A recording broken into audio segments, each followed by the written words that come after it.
વડોદરામાં તળાવમાં ખાબકેલી કાર 10 કલાક બાદ શોધી કાઢવામાં આવી છે। ખટંબા ગામના તળાવમાં ગઈકાલે કાર ખાબકી હતી। કારમાં સવાર વિદેશી વિદ્યાર્થીઓની અંગે ખુલાસો થયો। તપાસમાં વિદ્યાર્થીઓ નાઇજીરિયાના હોવાનું સામે આવ્યું। પોલીસે કાર માલિક ગૌતમ જીજાડાની પણ પૂછપરછ કરી। મોડી રાત્રે ડ્રાઈવર દીપકને આજવા ચોકડીથી વિદેશી વિદ્યાર્થીઓને લેવા ગાડી મોકલી હતી। દીપક અને વિદેશી વિદ્યાર્થી તળાવમાંથી તરી બહાર આવી ગયા હોવાનો ખુલાસો થયો। ડ્રાઈવર દીપકે ઘટના અંગેની જાણ કરતા કાર માલિકે મોબાઈલ બંધ કરી દીધો હતો।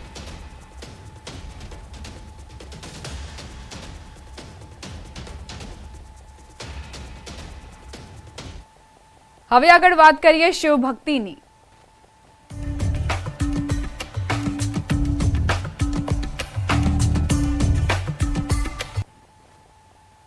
શ્રાવણ સુદ પૂનમના નિમિત્તે મંદિરોમાં ભક્તોની ભીડ જામી છે। પવિત્ર શ્રાવણ માસની પૂર્ણિમાના પર્વ પર ભગવાન દ્વારકાધીશના દર્શન કરવા ભક્તો ઉમટ્યા। યાત્રાધામ દ્વારકામાં આજ રોજ બળેવ પૂર્ણિમા પર્વ પર ગોમતી નદીમાં હજારો ભાવિકોએ સ્નાન કરી ધન્યતા અનુભવી। વર્ષોની પરંપરા મુજબ ગુગડી બ્રાહ્મણ દ્વારા આજે બળેવ પૂર્ણિમાના પાવન તહેવાર પર પંડિત દ્વારા શાસ્ત્રોક્ત વિધિ અનુસાર દેહ શુદ્ધિકરણ અને ગોમતી સ્નાન કરાયું।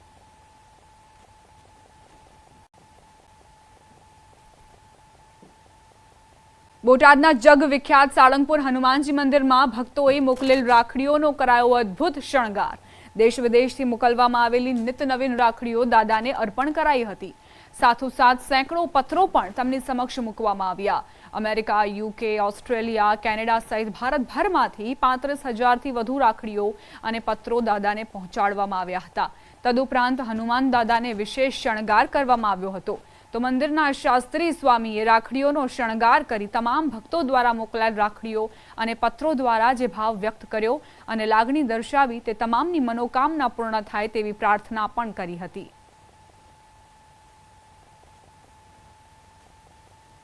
આટલો થપ્પો તો પત્રોનો છે।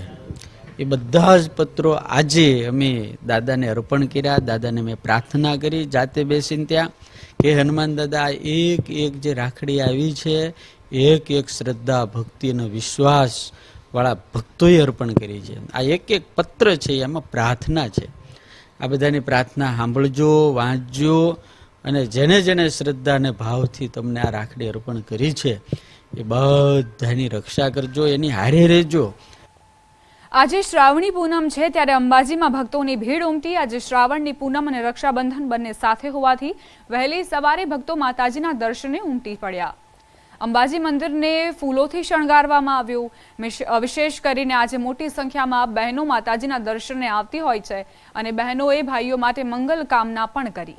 આજે ભદ્રા નક્ષત્ર છે માટે સવારે બહેનોએ માતાજીના દર્શન કર્યા અને બપોર બાદ ભાઈને રાખડી બાંધશે।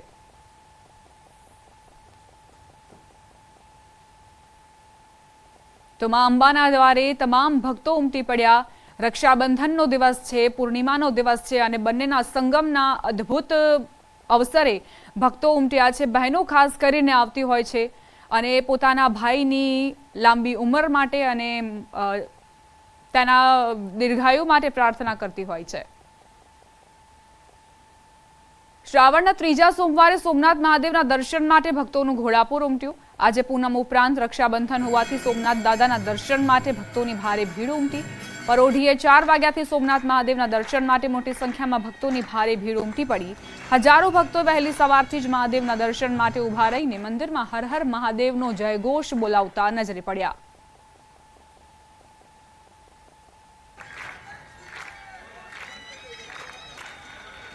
પવિત્ર શ્રાવણ માસ નિમિત્તે નર્મદામાં ધાર્મિક કાર્યક્રમોની શરૂઆત થઈ છે। અહીંના શિવાલયો ચિંતામણી પાર્થેશ્વર શિવલિંગની પૂજાનું વિશેષ મહત્વ રહ્યું છે।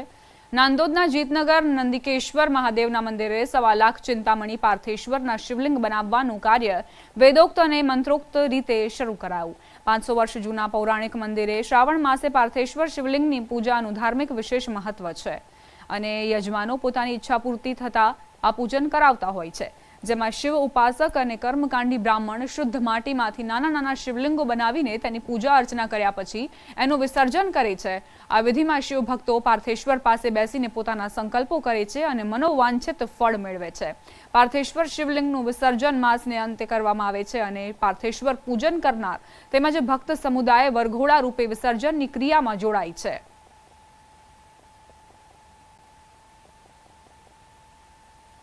શ્રાવણ માસ દરમિયાન આખા મહિનામાં અહીંયા 1.25 લાખ પાર્થેશ્વર લિંગની પૂજા કરવામાં આવે છે.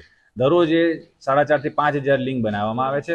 અહીંયા બાજુના તળાવમાંથી અભિમંત્રિત કરેલી માટી રોજ લાવવામાં આવે છે અને એ માટીને સવારે 4 વાગ્યાથી એમાંથી લિંગ બનાવવામાં આવે છે અને દરેક વાર પ્રમાણે એનું યંત્ર તૈયાર કરી એની પૂજા કરવામાં આવે છે. આમાં અહીંયા આગળ સોમવારે નાગપાસનું યંત્ર, મંગળવારે મંગળનું યંત્ર, બુધવારે કશ્યપ યંત્ર, ગુરુવારે પદ્મ યંત્ર, શુક્રવારે તારા યંત્ર, શનિવારે ધનુષ યંત્ર અને રવિવારે સૂર્ય યંત્ર, આમ યંત્ર બનાવી અને સાંજ સુધી આખું યંત્ર નિર્માણ થાય એટલે પછી એની વિધિવત પૂજા અને અભિષેક કરી સાંજે આરતી બાદ એને विसर्जित કરવામાં આવે. એમ રોજનો ક્રમ આ ચાલુ હોય છે. के बाद इसका हर रोज का यंत्र होता है.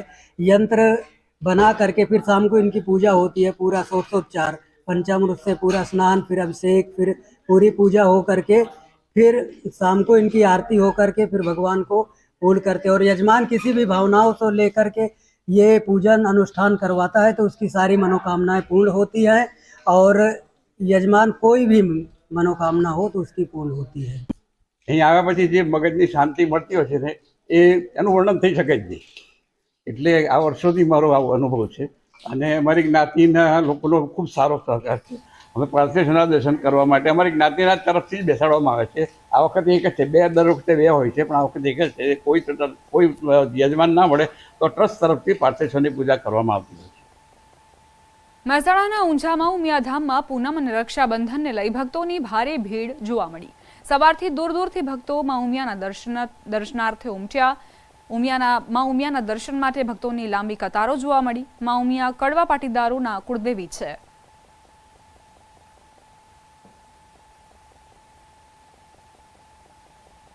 ચાર અલગ અલગ મંદિરોના દ્રશ્યો તમને દર્શાવી રહ્યા છીએ.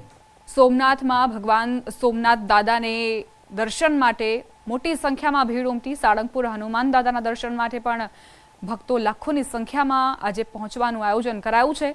માં ઉમિયાના ધામમાં પણ ભક્તો ભાવિકો ઉમટી પડ્યા છે અને અંબાજીમાં બહેનો ખાસ કરીને મોટા પ્રમાણમાં જોવા મળી. આજે રક્ષાબંધનના પાવન પર્વ પર પોતાના ભાઈ માટે પ્રાર્થના કરતી નજરે પડી. પૂનમ અને રક્ષાબંધનનો આ સંયોગ અને એવામાં મંદિરોમાં ભક્તોની ભારે ભીડ ઉમટી છે. શુભ દિવસ છે આજનો અને શ્રાવણ માસ પણ ચાલી રહ્યો છે. સોમવારનો દિવસ છે એટલે ભક્તો ભગવાનના દર્શનાર્થે પહોંચી ચૂક્યા છે અને જે અદ્ભુત અવિસ્મરણીય લાગણીઓનો અહેસાસ તેમને થઈ રહ્યો છે.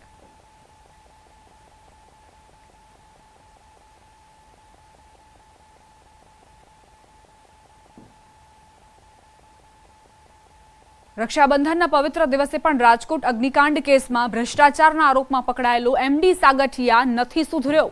રાજકોટની મધ્યસ્થ જેલમાં કેદીઓ દ્વારા રક્ષાબંધનની ઉજવણી કરાઈ હતી, જેમાં ગેમ ઝોન અગ્નિકાંડના મુખ્ય આરોપી એમડી સાગઠિયાને બહેનોએ રાખડી બાંધવા પહોંચી હતી. જોકે જેલમાં એમડી સાગઠિયાની બહેને રાખડી બાંધતી વખતે સાગઠિયાના હાથમાં ચિઠ્ઠી આપી, પરંતુ પોલીસની નજર પડતા સાગઠિયાએ તુરંત જ ચિઠ્ઠી પાછી આપી દીધી. ત્યારે ચિઠ્ઠીનું રહસ્ય ઘેરાયું છે. આખરે આ ચિઠ્ઠીમાં એવું તે શું હતું કે પોલીસની નજર પડતા ચિઠ્ઠી બહેનને પાછી લેવી પડી. ટીઆરપી અગ્નિકાંડ કેસનો આરોપી જેના પેંતરા જુઓ. બહેન તેને રાખડી બાંધવા માટે આવી અને ત્યારબાદ એક ચિઠ્ઠી આપી. પોલીસની નજર પડી તો એ ચિઠ્ઠી તુરંત જ પોતાની બહેનને પરત કરી લીધી. જેલમાં બેઠા બેઠા પણ તેના જે આ કાવતરા છે તે હજુ પણ બંધ થવાનું નામ નથી લઈ રહ્યા. કઈ રીતે રક્ષાબંધનની ઉજવણી થઈ અને તેમાં તેની બહેન તેને રાખડી બાંધવા પહોંચી અને આ ચિઠ્ઠીનું રહસ્ય હવે ઘેરાયું છે, કારણ કે આ ચિઠ્ઠી બહેને આપી અને ત્યારબાદ પોલીસની નજર પડતા જ તે ચિઠ્ઠીને પાછી જ તેને સાગઠિયાએ પોતાની બહેનને આપી દીધી. પોલીસના જે કર્મચારી હતા તેમણે લેવાનો પ્રયત્ન કર્યો, પરંતુ તેણે પોલીસ કર્મચારીને તે ચિઠ્ઠી ના આપી અને પોતાની બહેનને પરત કરી લીધી. સંવાદદાતા હાર્દિક જોડાઈ ગયા છે વધુ જાણકારી સાથે. હાર્દિક, રક્ષાબંધનના પર્વની ઉજવણી વચ્ચે સાગઠિયાનો આ વિડીયો, આ ચિઠ્ઠીનું રહસ્ય શું છે? ચોક્કસથી દીપા, જે છે આજે રક્ષાબંધનની ઉજવણી જે છે રાજકોટ મધ્યસ્થ જેલમાં થતી હતી અને કેદીઓ ભાઈઓ છે તે તેમની બહેનો છે તેમની પાસે રાખડી બંધાવતા હતા. ત્યારે જે રાજકોટના મહાનગરપાલિકાના પૂર્વ ટાઉન પ્લાનર છે એમડી સાગઠિયા, તેમને પણ તેમની બે બહેનો રાખડી બાંધવા પહોંચી હતી. જો કે આ સમયે પહેલા બહેનોએ જે છે એ ઓવારણા લીધા હતા, રાખડી બાંધી હતી ને પછી ધીમેકથી પોતાના ભાઈને હાથમાં જે છે એમડી સાગઠિયાના હાથમાં ચિઠ્ઠી સોંપી હતી. જો કે આ સમયે જે તાત્કાલિક પોલીસની નજર પડતા તેમને એ ચિઠ્ઠી જૂઠવી લીધી હતી અને તેમની બહેનને પરત આપી દીધી હતી. પરંતુ સૌથી મોટી બાબત એ સામે આવી રહી છે કે ચિઠ્ઠીમાં શું હતું, તેમની બહેનો છે તે તેમના ભાઈને એવો કેવો મેસેજ આપવા માંગતી હતી કે જે બોલીને નહીં પરંતુ લખીને આપવા માંગતી હતી. ત્યારે હાલ જે છે સમગ્ર વિવાદ છે તે ચર્ચાનું કેન્દ્ર બન્યો છે. જો કદાચ પોલીસની સતર્ક ન હોત તો કદાચ જે એમની બહેનો છે તેમને મેસેજ પહોંચાડવા માંગતી હતી તે મેસેજ પણ પહોંચી ગયો હોત. પરંતુ ક્યાંક ને ક્યાંક આજે રક્ષાબંધનના પર્વ પર પણ એમડી સાગઠિયાની હરકતો છે તે સામે આવી છે. ત્યારે જે છે એમડી સાગઠિયાને લઈને પણ જે છે આ મામલે કદાચ પૂછપરછ સ્થાનિક જે છે જેલ પ્રશાસન કરી શકે છે. આગામી સમયમાં તેમને જે કોઈ વસ્તુ મોકલવામાં આવે છે તેમના પર પણ જે છે એ જેલ તંત્ર વધુ નજર રાખી શકે છે. જી દીપા. આભાર હાર્દિક જાણકારી આપવા માટે.